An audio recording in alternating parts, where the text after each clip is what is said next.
time. We've never known anything about this man. But whoever he was, he still abandoned his family. This is no future for my son.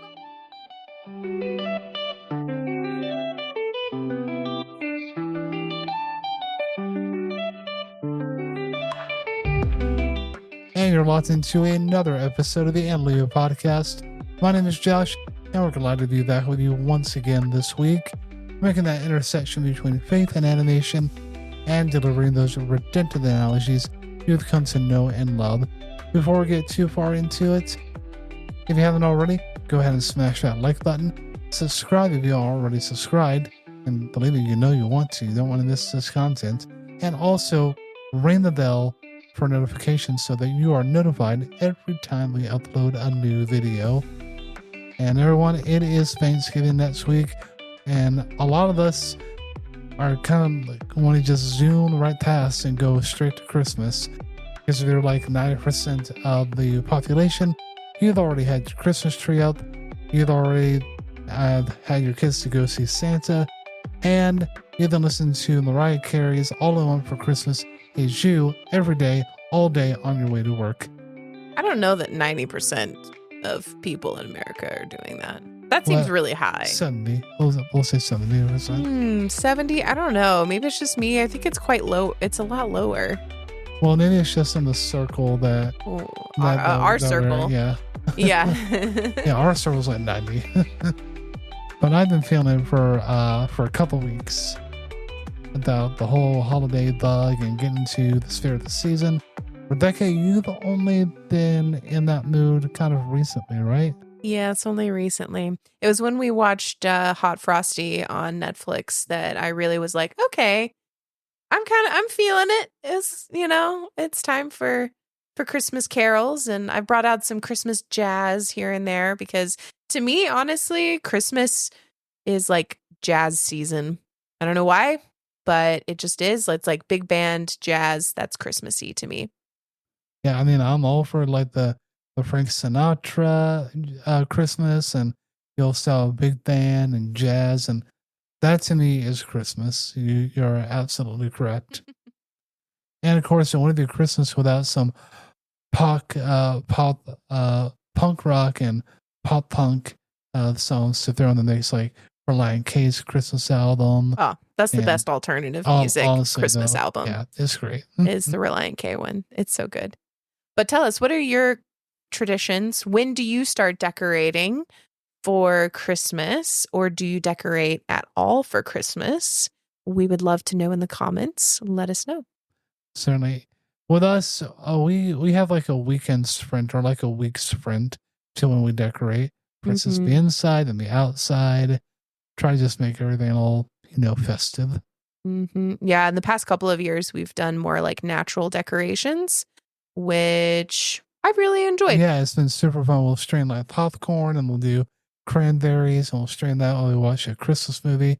So it's a nice together time. It is, yeah. And I've been seeing a lot of videos on TikTok of people using cardboard to cut out like stars or little gingerbread men or things like that, and then they'll use like a white paint marker, basically, paint pen, and make little gingerbread features, and then string them on with their dried oranges and grapefruit or whatever.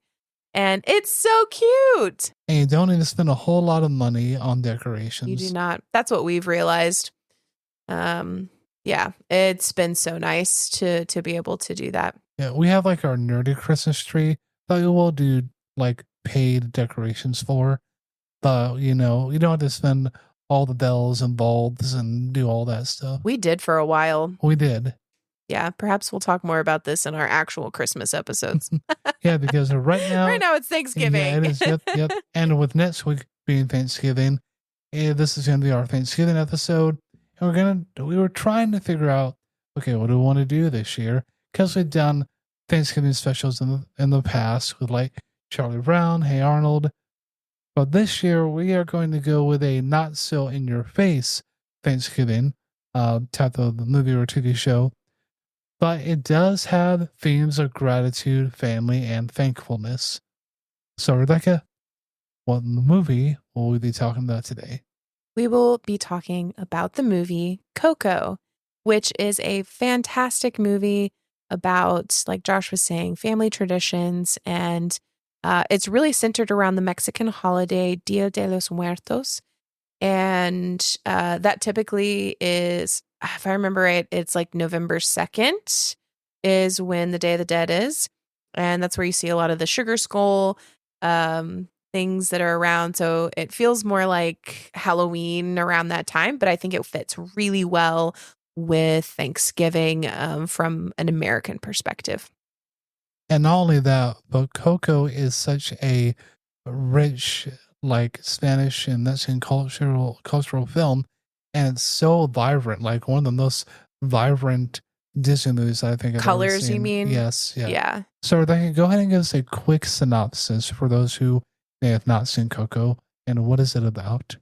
Yeah. So CoCo follows this little boy named Miguel, and his family has been a family of shoemakers for several generations, and they hate music. Someone in the family was a musician and left the family, and they completely swore off music altogether. And of course, our boy Miguel here, he's like, I want to say like 9 or 10, something like that.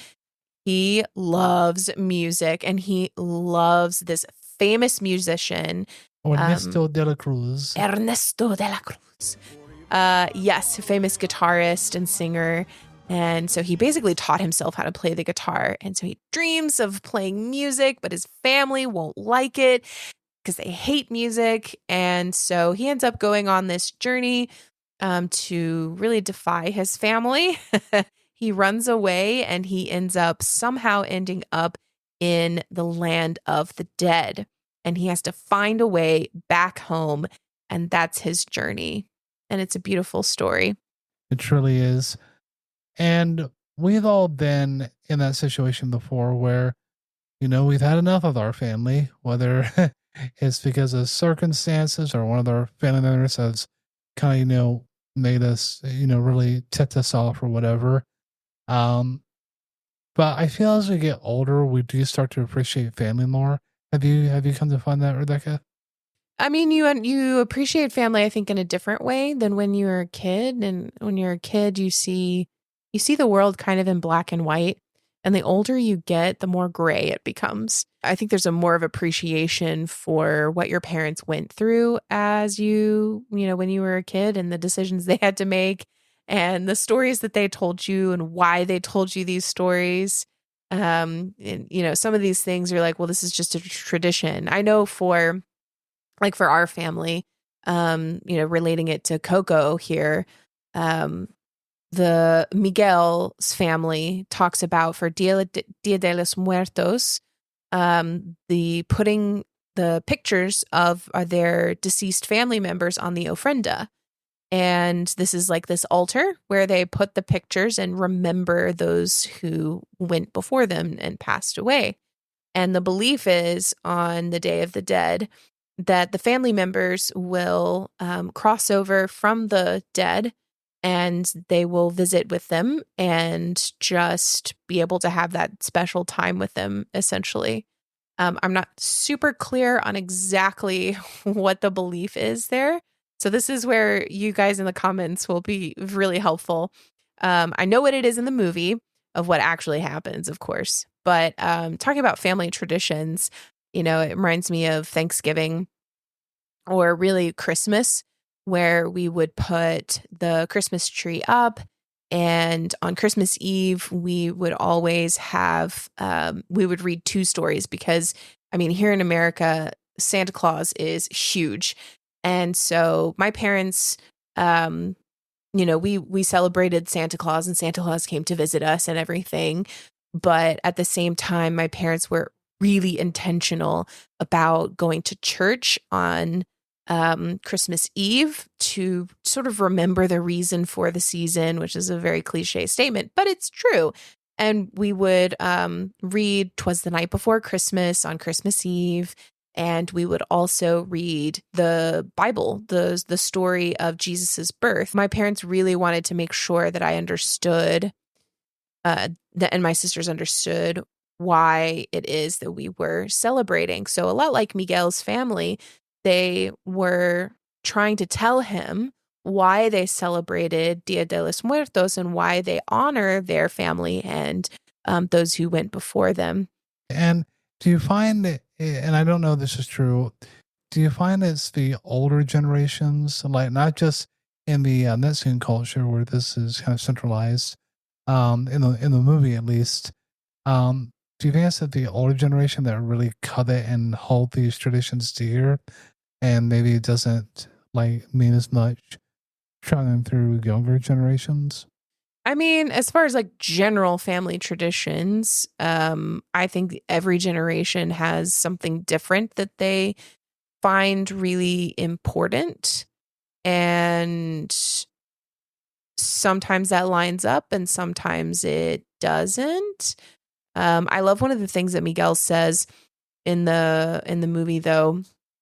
I think it's when his Mama Imelda, she is chasing after him and he slips through this door, this like gate thing. And he's like, family is supposed to listen to each other and to care about each other, not just about what you cared about. And I think it was really important for the family to listen to Miguel and what he really wanted. And, you know, really there's like a huge overtones of forgiveness too.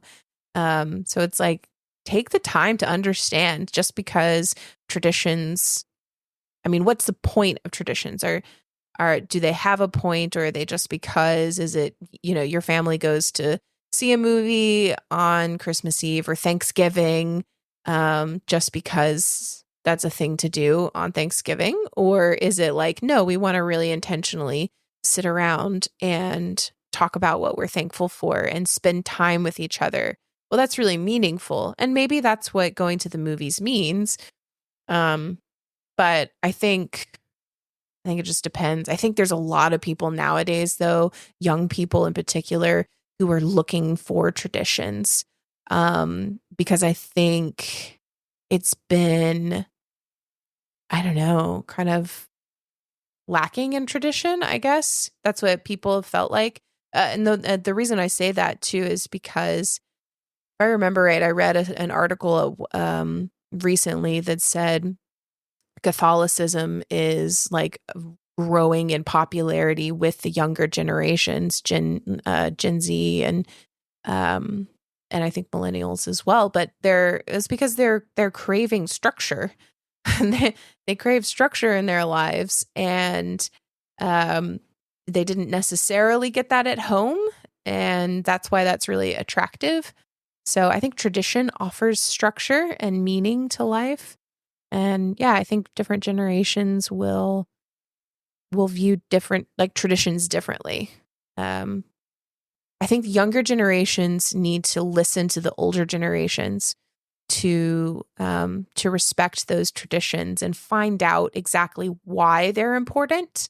Just like Miguel had needed to find out why Dia de los Muertos was important to his family, because he didn't really get it. He was like, he just kind of thought it was made up. And until he actually goes into the world of the dead, he thought it was fictional. But he was like, oh, it's real. And his family that's walking over the I want to say it's marigolds. I could be wrong. It was either marigolds or carnations. I don't know what the flower was. But those petals, he was walking over the petal bridge and they were like, well, yeah, it's, yeah, of course it's real. He's like, well, I don't know. I just thought it was something grown-ups tell you, like vitamins are good for you. They're like, Miguel, vitamins are good for you. I thought that was funny. And when you were talking about, what was it? You know, listening to, saying listen to like Miguel and what he wants to do, because they're trying to impress upon him, hey, you're going to start making shoes. You know, no more shining shoes. You're going to start making them in the factory with us, with your family. And his, Mama Imelda is so, or yeah, Mommy Imelda Oh, no. is Oh, sorry. she's dead. Yeah, okay, sorry. She's in the land of the dead. But yeah, Coco's daughter, I forget his grandmother's name. So Miguel's grandmother is overjoyed, and unfortunately, it does not go over well because he goes out and to the plaza because he wants to, sign up for the talent show that's going on and really find his niche for music. And this is after a big blow up with him and his family, his grandmother destroying his guitar. And let me just say, her reaction when she sees that Miguel's it says, "Oh, come on, come here. You'll feel better after you eat with your family." He's like, "No, what did you just? You break my stuff and you think that I want to be with you now?" I mean, I would have that type of reaction. Yeah, well, that's so you're also viewing this from an individualistic culture mindset. Right. I'm not saying it's right. No, I mean, I'm not viewing it in the cultural sense that somebody within that culture might view it. Yeah. Well, it's more so that like family is really important, particularly for South American families. It's a very collectivistic culture, whereas in America, for the most part, Anglo-Saxon culture anyway is very individualistic, driven to success and all of this. And collectivistic cultures care way more about the family unit or the tribe or the whatever you want to call it. And that's why it's so important. It's so embedded in the culture to worry about what the family needs and wants and what is best. And that can cause a lot of psychological trauma for people. Trying to reconcile this need to do what the family says, but also be an individual.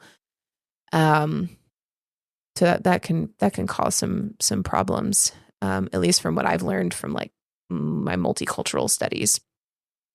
But yeah, I totally get it. Like you were saying, I would have probably reacted that way too, of like, you just broke my stuff and now you expect it to be okay. But I mean, if I had to guess, that's probably pretty typical reaction from family, thinking that they're doing a good thing for the kids that way. And really it's, they just don't understand. Like it's pretty manipulative from my perspective anyway.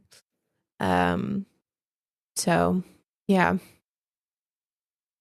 And really, this brings to mind, like, even if you disagree with your parents, your family, you still need to have that respect for them. Because, again, there are going to be disagreements when it comes to traditions, when it comes to your own ideologies, but you do want to still keep that peace. And that reminds me of the Exodus 2012. So, Rebecca, if you want to read that for us. Yeah, and this is really important to remember too, that this is speaking specifically about children, but it doesn't mean do whatever your family or your parents say. So the Exodus 20:12 says, "Honor your father and your mother, that your days may be long in the land that the Lord your God is giving you." And I think that's really talking... Because if you don't, they'll make your days short. Well, I think it's really talking about like, okay, there's a difference between honoring and obeying. And I think for children, it's saying obey your parents. But I think when you grow up, it becomes more of like an honor situation. Like you have autonomy. You can make different decisions than what your parents made. So like that is okay. I don't think it means blind obedience, I guess, is more so. What are your thoughts, Josh? Blind obedience, honoring, what does all that mean? Right. So honor is a big thing for a lot of families because for kids, you do want to honor your parents by, carrying out the values that they've instilled in you and doing great things within your adult life. That is a way of honoring or growing in your walk with God. If you're of the religious persuasion, that is also another way to bring honor to your parents, because it is showing that, hey, what we had taught our son or our daughter, they're still carrying out. That is a great honor to us. So by carrying on their parents' faith, even if they don't believe it, that's honoring their parents? No. I would say that they had to intentionally believe it. Yeah, I think it's more so that people feel comfort in that, but don't actually like practice. They don't build that relationship with God. They don't, that because it's difference. There's a difference there. And I think that there's a difference between, I think honoring your parents as an adult is more so maybe not intentionally arguing with your parents. I think that's probably a little more what it looks like. Or, I mean, if you're on opposite sides of the political, fields there, then maybe not intentionally bringing up your different political beliefs antagonistically. You're not in avoidance. Right. Well, so it sounds like what honor means to you when it's honoring thy mother and father is keeping the peace. Not necessarily. It's more of like, we can respectfully agree to disagree if that we just have different things that we think, and that's okay.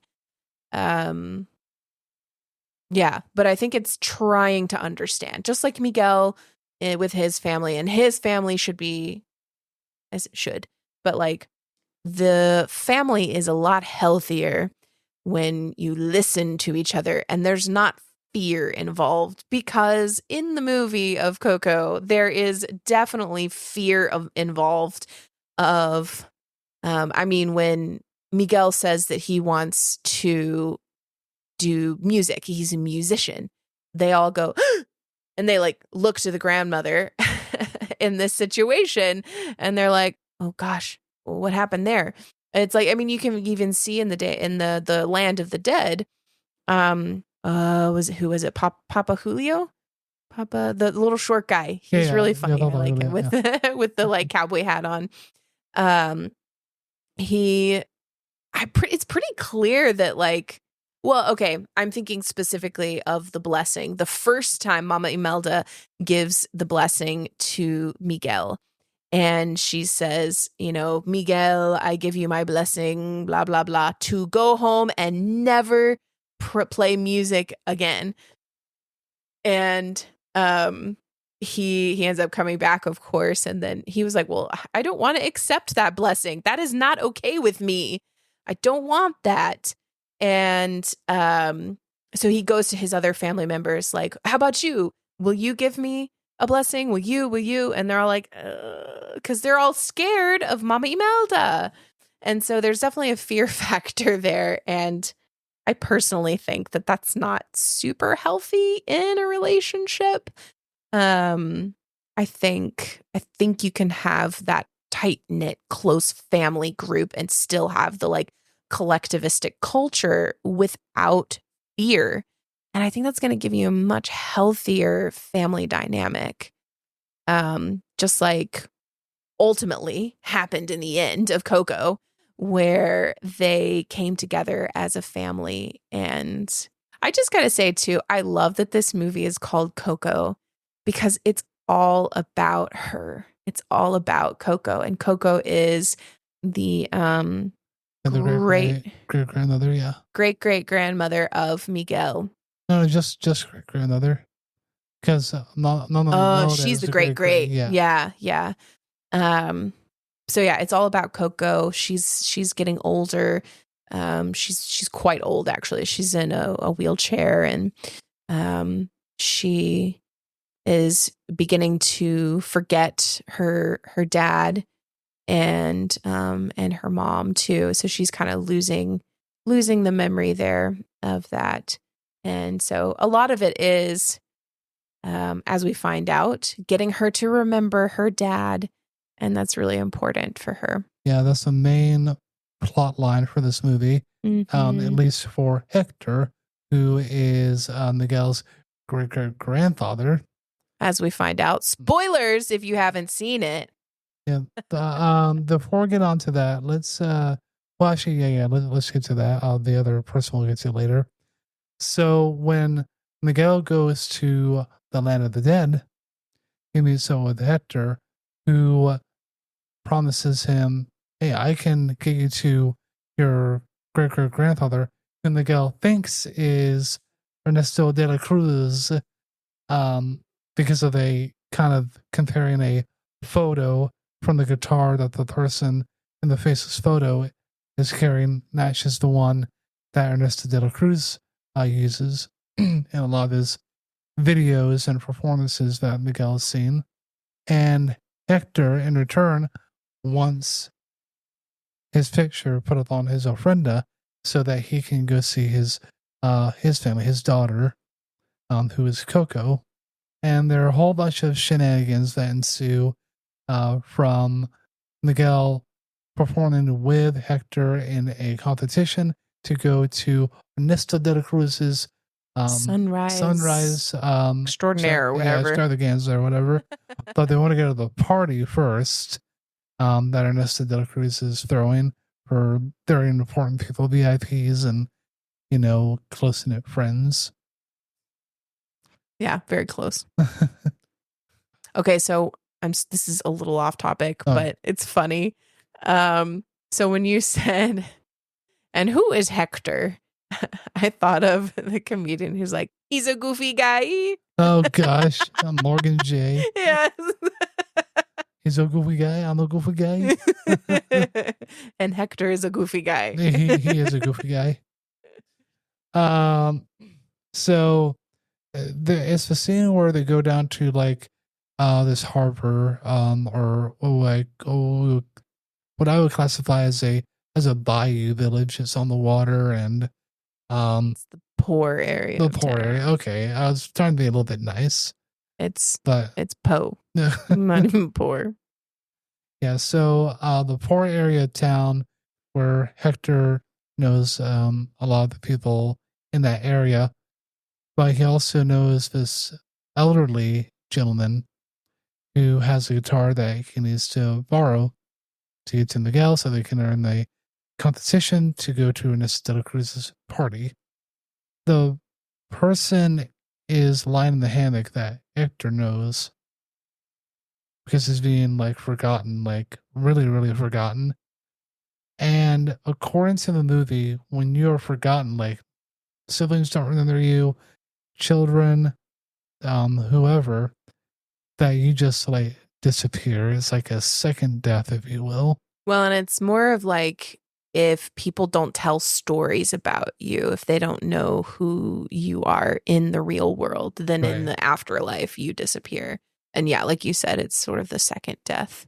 Which theologically, I'm not going to harp on this. Yeah. Again, different culture, different thing. But theologically, if you, in the afterlife, you don't just dissipate into nothing. Yeah, it's very much this idea of a purgatory. Yeah, theologically, from a Christian perspective, doesn't really fit in very well. But that's beside the point for today. Right. Yeah, we're not going to harp on that. That's a whole other tangent that we could go on. But they get the guitar, enter into the competition, which they have to quickly race away from because Miguel is also trying to avoid his extended family in the land of the dead. And he ends up breaking away from Hector to basically say, well, the only way I'm going to get to see Ernesto de la Cruz, my supposed great-grandfather, is to do it myself. So fast forward, Miguel gets to Ernesto de la Cruz's party, and they begin to form somewhat of a, bond through a different montage that they show.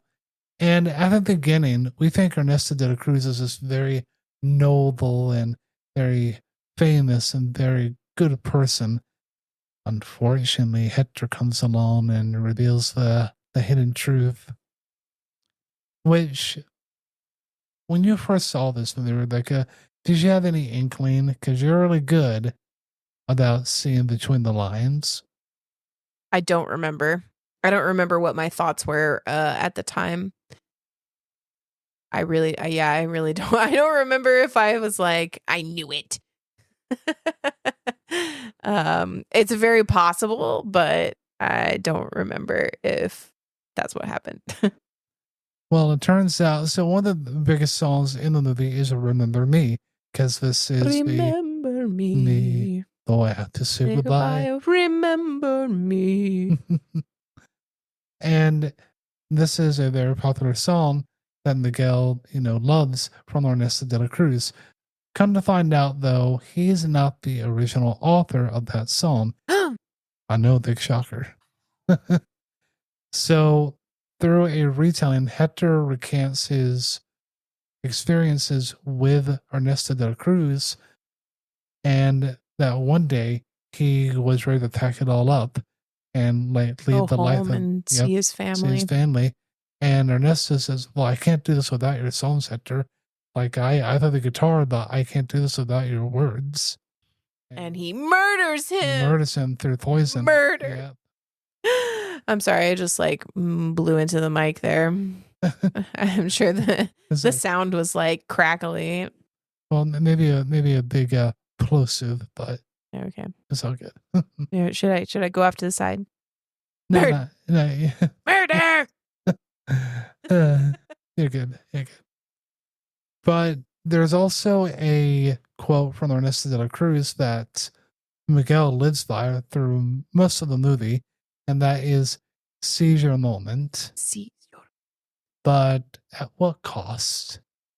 Miguel, at the cost of taking a guitar from the monastery. Yes. Goes to the land of the dead. So not a monastery. That's something very different. Oh, okay. Mausoleum. It's where monks. Yeah, mausoleum. Yeah, sorry. Mausoleum, yes. A shrine, if you will. Yeah. So, at the cost of not spending the holiday with his family, and Ernesto de la Cruz at the cost of, Hector dying.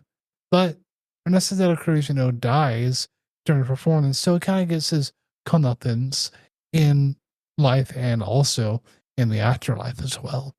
Ernesto? Yeah. The bell. Yeah. I was like, what are you talking about? Yeah, he got done in by the bell twice. Yeah. Instead of truck coon, it's bell coon. Oh gosh. That does fair. I wish I would have thought of that. You what? You wish you had thought of that joke? Yeah. Oh, I beat you to it. You did. But regarding other verses here, because we did have a few others that I want to touch upon. Yeah, the verses are mainly about family and like we said, honoring your father and mother and teaching your children up in the ways of the Lord, which I believe is Deuteronomy 6 through 7, I think. Yeah. So Deuteronomy 6 through 7 says, "And these words that I command you today shall be on your heart. You shall teach them diligently to your children, and shall talk of them when you sit in your house, and when you walk by the way, and when you lie down, and when you rise." And essentially, this is talking about teaching your children and your family scripture and the words of the Lord, and passing down those traditions, and really understanding what that is throughout the generations. And there are several other verses we have too. I think Isaiah 46:4 may also be about that. Yeah, let me go ahead and read that real quick. So Isaiah 46:4 reads, "Even to your old age I am he, and to gray hairs I will carry you. I have made and I will bear, I will carry and will save." And that's also we can relate that to traditions, because even to your old age, throughout generations, while we're talking about, God and Christ here, being timeless, ageless. Yeah. A lot of people, just like Mama Imelda, CoCo, Miguel's grandmother, they all held these traditions and all value family as their greatest asset. And it takes Miguel being thrown into a cave or cavern with Hector to really appreciate family. Mm. Yeah, and that verse specifically is talking about sort of the faithfulness of God and just like understanding God's faithfulness throughout all time, like you were saying, Josh. And I think that's really important to remember. There's so many.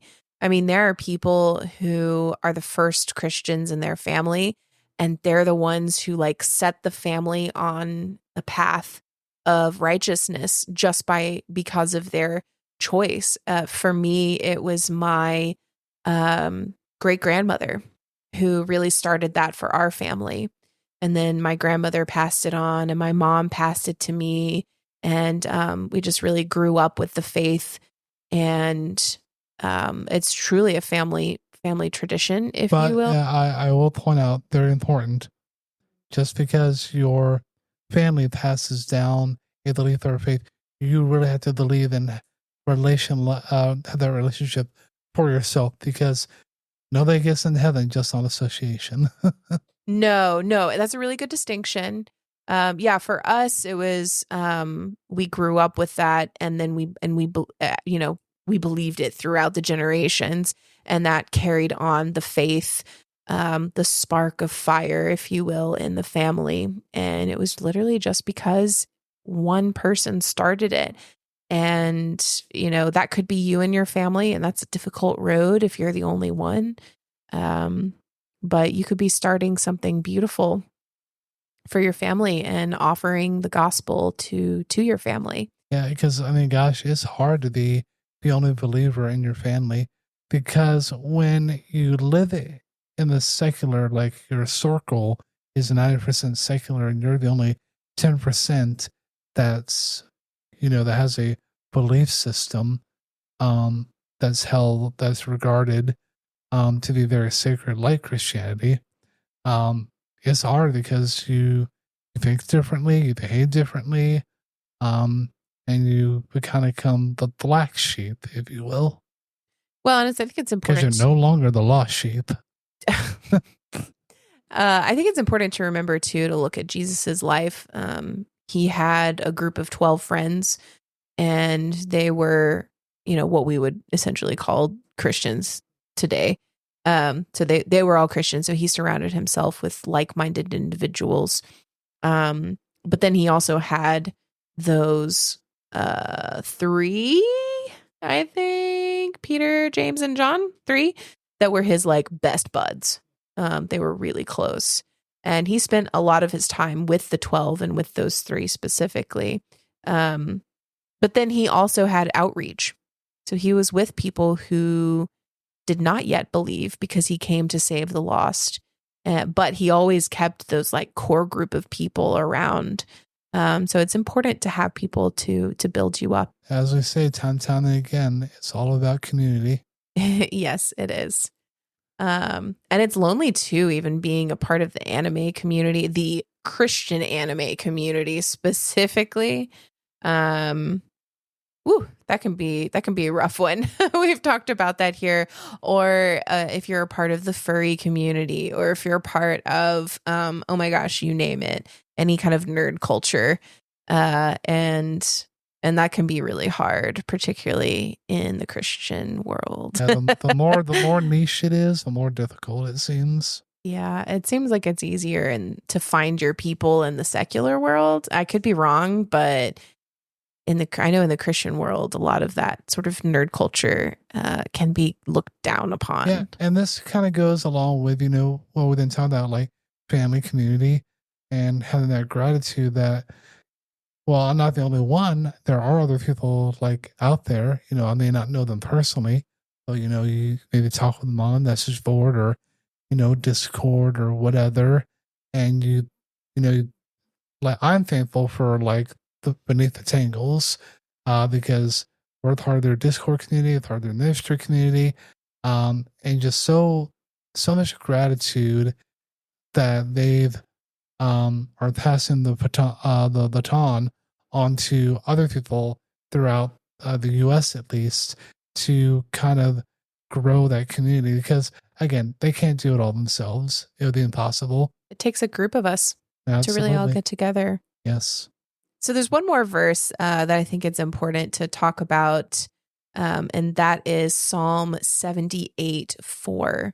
And this is, I don't know, sort of a classic verse to talk about, I guess. So Psalms 78:4 says, "We will not hide them from their children, but tell to the coming generation the glorious deeds of the Lord and his might and the wonders that he has done." So telling your children, telling the next generations, nieces, nephews, all of the people to carry on the tradition and share your faith genuinely with others. So take heart, take courage in that, and find family. Yeah, because family doesn't always need to be like blood related. I mean, that's the whole truth of the found family. You get people that are like minded, that care for you, that love you. I mean, I think some of those are the most beloved and most treasured types of families. The ones that you choose. Yeah. Absolutely. Rebecca, any other thoughts on CoCo? Kind of like as we're wrapping up here.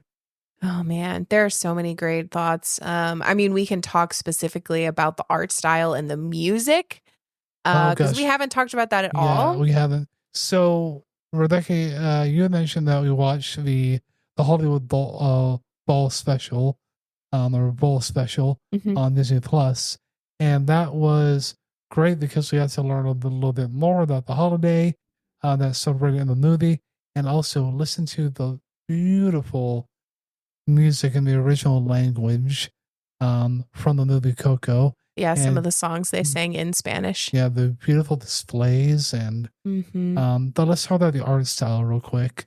It's very Pixar, first of all. It's very rounded, the whole business. But the vibrancy of the colors and the whole world of like the land of the dead is just so, I mean, when you think of hearing the words land of the dead, you would think Nightmare Before Christmas, kind of like that Jack Skeleton. Everything's like dreary and dull. No, they know how to do it up in the land of the dead. At least the CoCo version.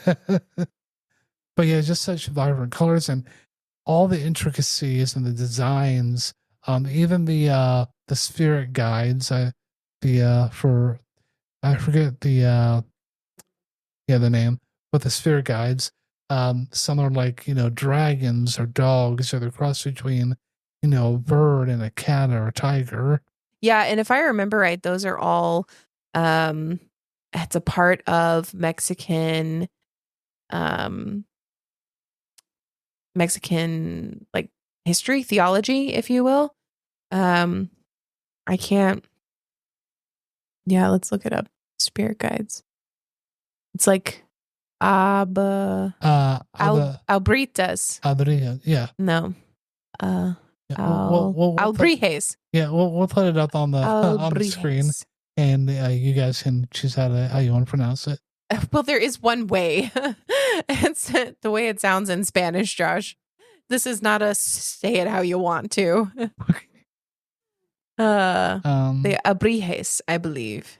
Hold on. Maybe we can say it. Right, we'll let Google decide. Alebrijes. Oh wow. Alebrijes. Alebrijes. Alebrijes. Alebrijes. Okay. Yeah, so those are the spirit guides, and Dante, gosh, one of the most unfortunate Alebrijes you would want. Yes. But yeah, so the other thing that you wanted to touch upon was the music. Yeah, the music is incredible.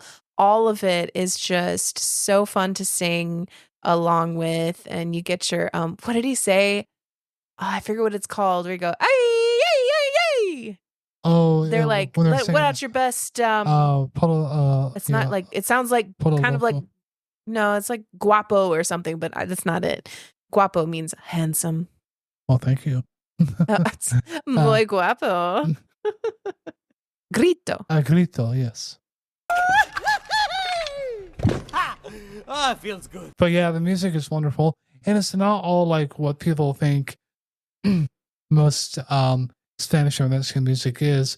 Like, it's not all a mariachi. Yeah, it's not all mariachi, which is what you'll usually hear a lot of times going to like a Mexican restaurant like La Hacienda or whatever. I mean, it is very Mexican theme, is like influence, very much so. But I loved watching the Hollywood Bowl special for CoCo.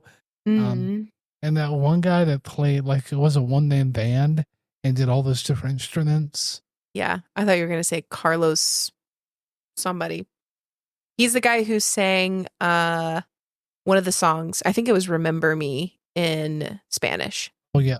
That guy. Such a wonderful voice. It was great. I like the slowness that he did and not the sped up version of it. Yeah, I don't love the sped up version, but I don't think it was meant to be loved, you know? Like there's so much more of an emotional connection when it is slowed down, because you're like, oh, it was for CoCo, a dad singing to his daughter.